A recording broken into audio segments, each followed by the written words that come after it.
America తుమ్మితే ప్రపంచానికి జలుబు చేస్తుంది. ఇది యూఎస్ ఎకానమీ గురించి ఉన్న చాలా పాపులర్ డైలాగ్ ఇది. ఇది ఇప్పుడెందుకు మాట్లాడుకుంటామంటే 2026లో యూఎస్‌లో రెసెషన్ రావచ్చని చెప్పి అక్కడ ఉన్న టాప్ బ్యాంకు జేపీ మోర్గన్ వాళ్ళు సీఈఓ అనౌన్స్ చేశారన్నట్టు.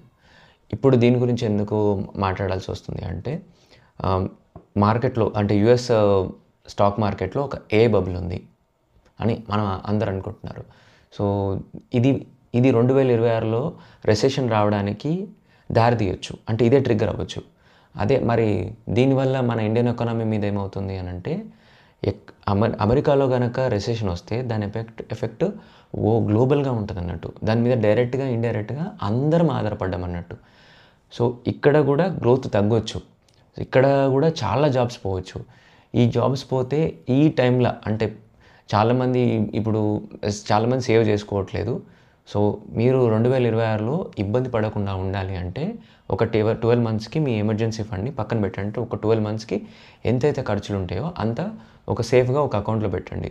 మోస్ట్‌లీ ఈ అకౌంట్‌కి నెట్ బ్యాంకింగ్ గానీ, యూపీఐ గానీ పెట్టుకోకండి. యూపీఐలో పెట్టుకున్న చాలా అకౌంట్లలో ఎవరు జనం సేవ్ చేయట్లేదండి. అందుకే దానికి debit card, UPI, net banking ఏది లేని ఒక అకౌంట్ తీసుకోండి. దాంట్లోనే పెట్టుకోండి. అండ్ ఈ టైంలో గనుక ఏదైనా ఎమర్జెన్సీ వస్తే చాలా రిస్క్ కాబట్టి హెల్త్ అండ్ టర్మ్ ఇన్సూరెన్స్‌లు ముందే తీసుకోండి. ఇప్పటివరకు తీసుకున్న వాళ్ళైతే.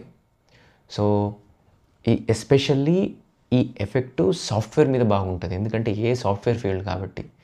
మోస్ట్‌లీ ఈ వీడియోను మీ సాఫ్ట్‌వేర్‌లో జాబ్ చేసే ఫ్రెండ్స్‌కి షేర్ చేయండి. అండ్ మీరు కూడా జాగ్రత్త పడండి. అండ్ ఈ వీడియో మీకు నచ్చినట్లయితే లైక్ చేయండి, షేర్ చేయండి, కామెంట్ చేయండి. Thank you.